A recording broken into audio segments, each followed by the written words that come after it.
Students, कैसे हैं आप सब लोग? आई होप सब बहुत बढ़िया होंगे और मेरी सारी वीडियो आई होप आप लोग देख रहे हैं। और जितने भी मैं आपको वीडियो में क्वेश्चन दे रहा हूँ उन सभी क्वेश्चंस को आप करने के बाद आप मुझे व्हाट्सएप करेंगे। ये इम्पॉर्टेंट काम है आपका।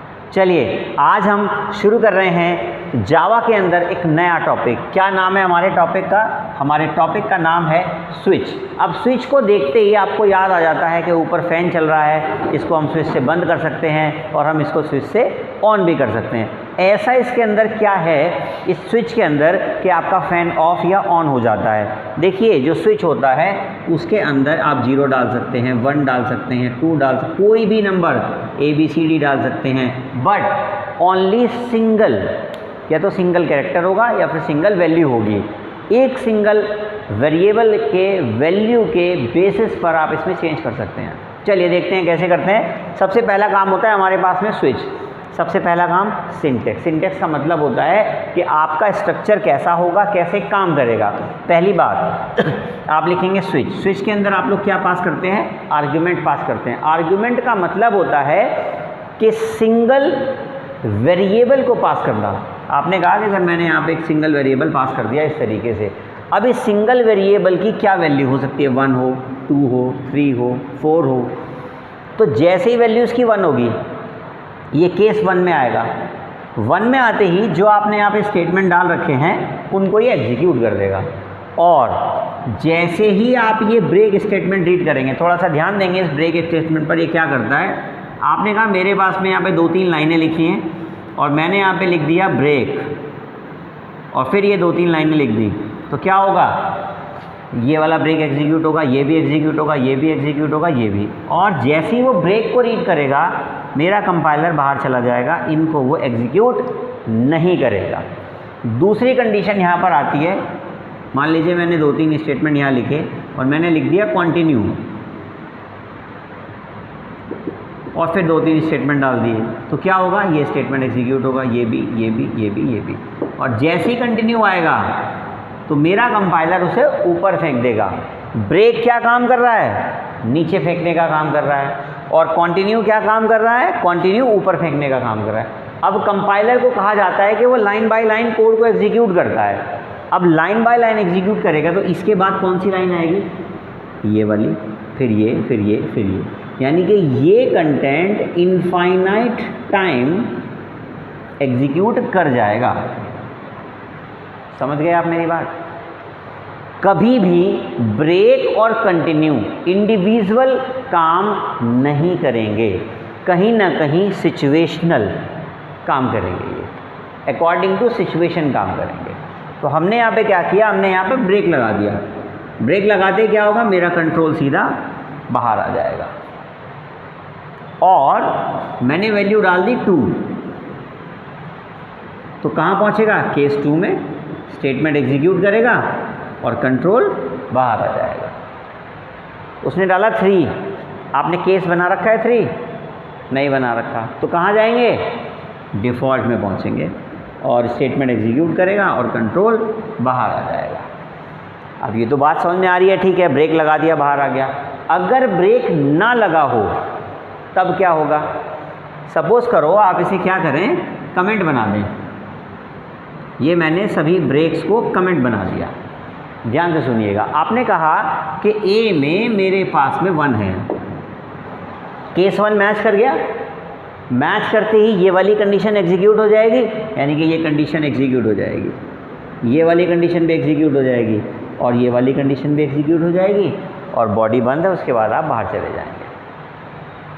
आपने कहा सर ए में ना 2 है, तो केस 1 तो मैच नहीं करेगा, केस 2 मैच कर जाएगा। और जैसे ही केस 2 मैच करेगा तो केस 2 के सारे स्टेटमेंट एग्जीक्यूट होंगे। अगर कोई और होते तो वो भी स्टेटमेंट एग्जीक्यूट हो जाते और डिफ़ॉल्ट वाले भी एग्जीक्यूट हो जाएंगे। हम ऐसा नहीं चाहते, हम ऐसा नहीं चाहते। इसकी वजह से हम लोग क्या करते हैं? हम लोग यहाँ पर जो लगाते हैं वो ब्रेक स्टेटमेंट हम लोग यहाँ पर लगा देते हैं। क्या लगाया हम लोगों ने यहाँ पे? एक हमने यहाँ पे ब्रेक स्टेटमेंट लगा दिया। ब्रेक स्टेटमेंट का काम मैंने आपको बता दिया यहाँ पे क्या है। ब्रेक स्टेटमेंट का काम बता दिया। अब इसको अपने क्वेश्चन के हिसाब से देखेंगे, अपने प्रोग्राम के हिसाब से हम लोग देखेंगे। आप अपने प्रोग्राम के हिसाब से कैसे काम करते हैं, आप अपने प्रोग्राम के हिसाब से ऐसे काम करते हैं कि आप लोग ये कर रहे हैं। यहाँ पे आपने कहा import java.util.star, इसको लिखेंगे कहाँ, इसको लिखेंगे नोटपैड पर, इसको लिखेंगे नेटबीन्स के अंदर, इसको लिखेंगे जावा ब्लू के अंदर। बहुत सारे प्लेटफॉर्म हैं, डिपेंड्स ऑन योर चॉइस। आप पे डिपेंड करेगा कि आप क्या कर रहे हैं, क्या करना चाहते हैं। चलिए अब हम एक कोड बना रहे हैं, कोड बनाने के बाद हम आपको समझाते हैं कैसे काम करेंगे। ये कोड आपके सामने लिखा गया है import java.util.star। हम लोग डिस्कस कर चुके हैं कई बार इसको। हमने क्या किया, पब्लिकली हम लोगों ने एक क्लास बनाई। क्लास बनाने के बाद हमने कहा जी ABC नाम की एक क्लास है हमारे पास। देन हमने क्या किया, ABC का A कैपिटल है, B स्मॉल है, C स्मॉल है, ये ध्यान रखेंगे। मेन मैथड क्लास की बॉडी शुरू करी, उसके बाद हमारा मेन मैथड आ गया। यहाँ पे हमने लिखा public static void main string args, पास करा दिया इसके अंदर। देन उसके बाद आपने यहाँ पे एक वेरिएबल डिक्लेयर करा। आप क्या कर सकते हैं, आप इस वेरिएबल को पहले डिक्लेयर कर लीजिए और उसके बाद आप इसके अंदर, हो सकता है आपने 2 डाल दिया हो तो आप इसके अंदर वैल्यू डाल सकते हैं। डिपेंड करेगा, देखिए इसमें अभी क्या है, हम लोग ना यूज़र से वैल्यू नहीं ले सकते। C++, पाइथन, इन सब में क्या होता है, बड़ी आसानी के साथ हम लोग यूज़र से वैल्यू यहाँ पर ले लेते हैं। बट यहाँ अभी हम यूज़र से वैल्यू नहीं ले पाएंगे, तो हमें क्या करना होगा, हम लोगों को यहाँ पे डायरेक्ट वैल्यू पास करानी होगी, यानी कि डायरेक्ट वैल्यू दे देंगे। अब क्या होगा, डायरेक्ट वैल्यू जैसे ही आपने यहाँ पे 2 दी तो ये स्विच केस में पहुँचेगा। A की वैल्यू कितनी है, 2, तो केस 1 पे जाएगा, मिसमैच। केस 2 पे पहुँचेगा, मैच कर गया, मंडे लिखा, प्रिंटिंग स्टेटमेंट में आएगा, देन ब्रेक करेगा और सीधा कंट्रोल आपका यहाँ आ जाएगा, यहाँ पर। ठीक है, आपने क्या किया सर, वैल्यू चेंज कर दो। चलिए जी वैल्यू चेंज कर देते हैं, हम लिख देते हैं यहाँ पे 30। अब वो क्या करेगा, केस 1 मैच करेगा, मिसमैच। केस 2 मैच करेगा, मिसमैच। केस 3 मैच करेगा, मिसमैच। आपने कितने केस बनाने हैं, 7। ये मैंने यहाँ डॉट डॉट लगा रखे हैं, आपने 7 केस बनाने हैं। देन डिफ़ॉल्ट में पहुँचेगा, ये क्या करेगा, 30 डिफ़ॉल्ट में पहुँच जाएगा यहाँ पे और मैसेज दे देगा आपको ट्राई इट। ये आपसे कहेगा कि भैया आप जो है गलत वैल्यू का इस्तेमाल कर रहे हैं। आप ऐसा भी लिख सकते हैं, we are using wrong value, please correct the value. वो ये भी कह सकते हैं कि 1 से लेके 7 तक वैल्यू को कंसिडर कीजिए। कोई भी कॉमन मैसेज यहाँ दिया जा सकता है। क्लियर हो गई आपको सारी बात। देन उसके बाद आप यहाँ पे क्या करेंगे, इसकी बॉडी बंद कर देंगे। ये वाली किसकी बॉडी बंद हुई है, आपके मेन मेथड की बॉडी बंद है। ये किसकी बॉडी बंद है, आपकी, ये आपकी क्लास की बॉडी बंद है। इससे आपको क्लियर हो जाएगा कि आप क्या कर रहे हैं। आप लोग स्विच स्टेटमेंट का यूज़ जावा के अंदर कैसे करते हैं, ये आप लोग यहाँ पे कर रहे हैं। आगे चलते हैं, अब हम बात करेंगे, नया कॉन्सेप्ट है हमारे सामने, है तो कंट्रोल स्टेटमेंट में ही लूप्स की। आप बहुत ध्यान से समझेंगे क्योंकि लूप्स का जो कॉन्सेप्ट है आपकी लाइफ में बहुत इम्पॉर्टेंट है। पूरा दिन आप लूप के कॉन्सेप्ट में ही घूमते रहते हैं। आप सुबह उठते हैं, फिर एक काम करते हैं, उसके बाद दूसरा काम, फिर तीसरा काम, ऐसे रात हो जाती है और फिर आप सुबह उठ के सेम प्रोसीजर में कॉलेज जाना है, खाना खाना है, सारे काम आप वही करते हैं। तो लूप का जो मतलब होता है, अगर आप कोई भी काम कॉन्टिन्यूस वे में कराना चाहते हैं, दैट इज़ कॉल्ड लूप, उसे हम लूप कहते हैं। लूप को समझने के लिए आपके पास 4 चीज़ों का होना बहुत ही ज़्यादा ज़रूरी है। यह आपको पता होना चाहिए कि 4 चीज़ें हम लूप के अंदर यूज़ करते हैं। मैं ये नहीं कह रहा कि फॉर लूप के अंदर यूज़ करते हैं, वाइल के अंदर यूज़ करते हैं, मैं सिर्फ कह रहा हूँ कि लूप के अंदर यूज़ करते हैं। पहली चीज़ क्या होती है, पहली चीज़ होती है इनिशियलाइजेशन। मैं चलो लिख देता हूँ यहाँ पे i = 0। क्यों कहा इसको इनिशियलाइजेशन, इसलिए कहा गया इनिशियलाइजेशन क्योंकि ये जो सिंबल है ये इक्वल टू का नहीं है, ये कह रहा है कि 0 वैल्यू को i में स्टोर करा दिया गया है। इसका मतलब होता है इनिशियलाइजेशन। दूसरी चीज़ होती है, मैंने कहा इंटीजर i नाम का एक वेरिएबल हम लोग यहाँ पर यूज़ करेंगे, यानी कि हमने इसको डिक्लेयर कर दिया। हमने कहा इसको कहते हैं डिक्लेरेशन।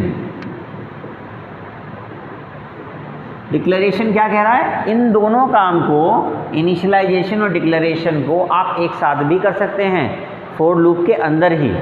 कैसे? आप ऐसे लिख सकते हैं, ये तरीका है। नेक्स्ट आता है कंडीशन को टेस्ट करना, यानी कि जो आपने कंडीशन डाली, यानी कि आप जो टेस्टिंग यहाँ पर कर रहे हैं, आपने कहा कि आई की जो वैल्यू है वो 3 से छोटी होनी चाहिए, तभी कंडीशन ट्रू मानी जाएगी। तो यहाँ पे आप टेस्ट कर रहे हैं, ठीक है जी। अब इस कंडीशन को टेस्ट करने के बाद आप क्या करना चाहते हैं? कोई लॉजिक चलाना चाहते हैं, कोई स्टेटमेंट चलाना चाहते हैं, तो यहाँ पर आप लिखेंगे स्टेटमेंट। क्या स्टेटमेंट लिखेंगे? आप ऐसे लिखेंगे सिस्टम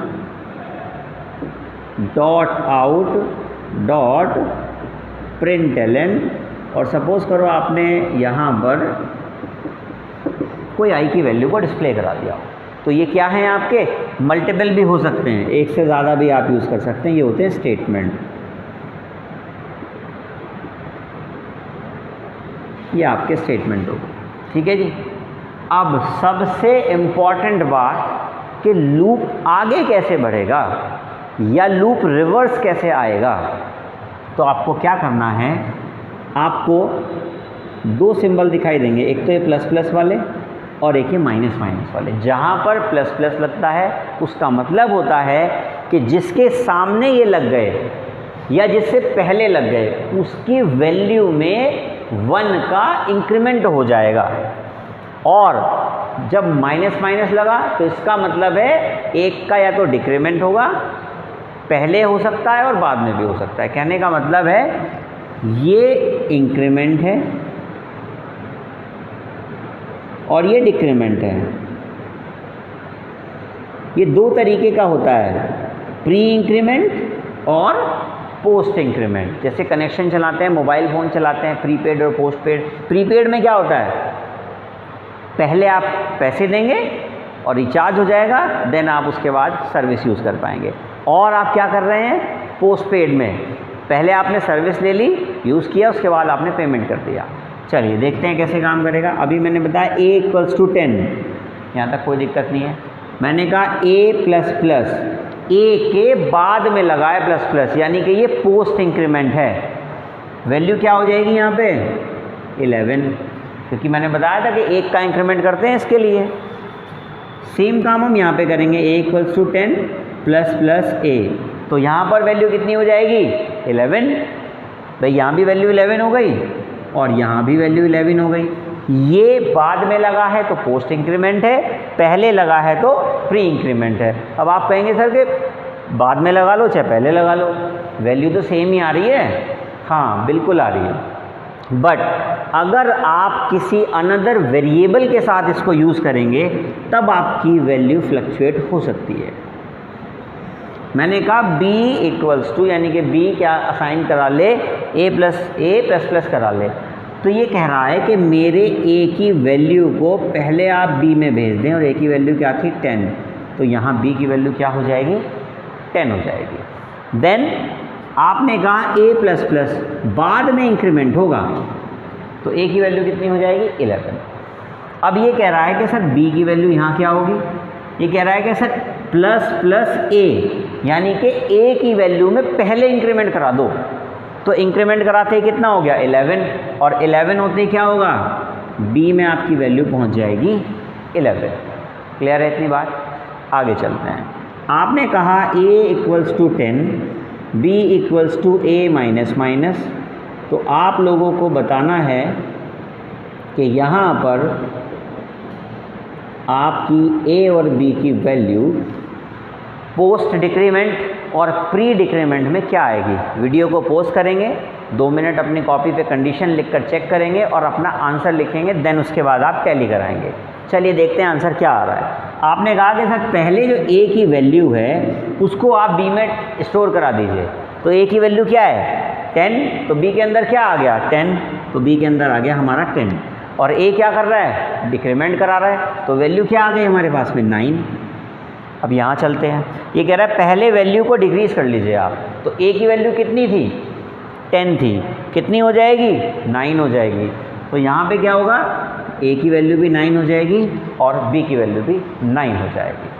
अब चलते हैं हम लोग लूप, आगे पढ़ते हैं। लूप में कोई भी लूप चलाना हो, ये 4 चीज़ें आपको हमेशा याद रखनी है और इन्हीं 4 चीज़ों का यूज़ होगा आपके प्रोग्राम में। अब हम बात करेंगे फॉर लूप की, ठीक है जी। फॉर में बात करें, सिंटेक्स कैसा होता है फॉर लूप का। आपने फॉर लिखा, पहले नंबर की चीज़ आपने यहाँ लगाई, दूसरे नंबर की चीज़ आपने यहाँ लगाई, चौथे नंबर आपने यहाँ लिखेंगे, देन उसके बाद आप थर्ड नंबर यहाँ लिखेंगे। अब आप सोच रहे हैं फर्स्ट सेकंड थर्ड फोर्थ क्या है। First second third fourth, first का मतलब होता है इनिशियलाइजेशन। इनिशियलाइजेशन के बाद आपका जो कंट्रोल है वो कहाँ पहुँचेगा, वो पहुँचेगा सेकंड नंबर पर। यहाँ पे वो कंडीशन चेक करेगा, अगर कंडीशन ट्रू है तब कहाँ पहुँचेगा, थर्ड वाली सिचुएशन पे पहुँच जाएगा और उसके बाद फोर्थ वाली पे। फोर्थ पे इंक्रीमेंट भी हो सकता है, डिक्रीमेंट भी हो सकता है, वो सिचुएशन पे डिपेंड करेगा आप क्या चला रहे हैं। देन उसके बाद फोर्थ से फिर सेकंड जाएगा, अगर कंडीशन ट्रू है तो ये कॉन्टिन्यूस चलता रहेगा। जहाँ आपकी कंडीशन फॉल्स हो गई तो ये कहाँ आ जाएगा, बाहर हो जाएगा आपका लूप। बात समझ में आ गई। अब हम एक छोटा सा प्रोग्राम बना रहे हैं जावा के अंदर और 1 से लेके 100 तक की काउंटिंग को हम कैसे डिस्प्ले करेंगे वो हम इसके अंदर लिखेंगे। आप सबसे पहले वही पैकेज इंपोर्ट कराएंगे,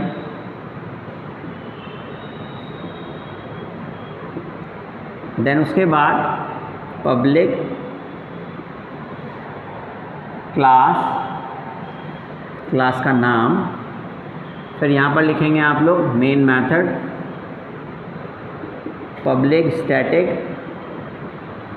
वॉइड मेन, स्ट्रिंग का कैपिटल होता है इसमें, string ARGS command line argument होता है।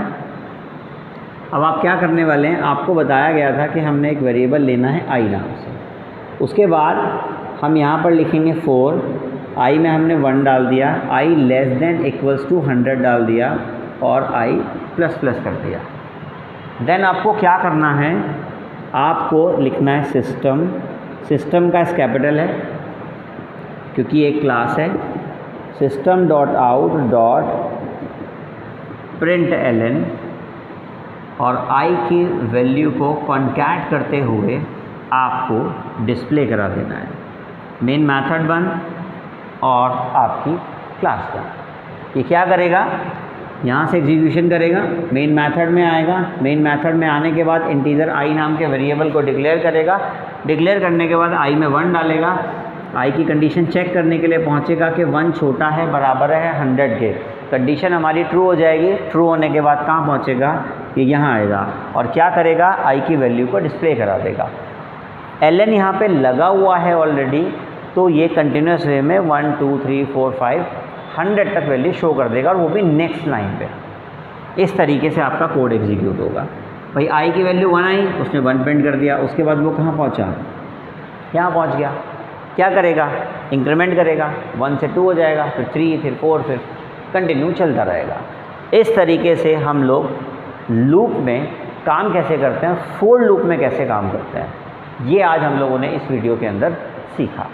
आप लोग ध्यान रखेंगे कि ये जितना भी हम लोग कंटेंट आपको करा रहे हैं ये सब आपके एग्ज़ाम के पॉइंट ऑफ व्यू से करा रहे हैं, तो एग्ज़ाम के अंदर आपको इसी फॉर्मेट में अपना आंसर देना है। बट जब आप इसको नेटबीन्स पर अप्लाई करेंगे तो आपको ये वहाँ पर लिखा हुआ नहीं मिलेगा, ये वाला पोर्शन आपको नहीं मिलेगा। इसकी जगह आपको कौन सा पोर्शन मिलने वाला है, वहाँ पर आपको मिलने वाला है लिखा हुआ पैकेज, और जो क्लास आपकी ये है उसी नाम का पैकेज होगा आपका। इस बात का आपको ध्यान रखना है, ठीक है। आई होप सब समझ में आ गया होगा। आज के लिए इतना ही, कल मिलते हैं नेक्स्ट वीडियो में।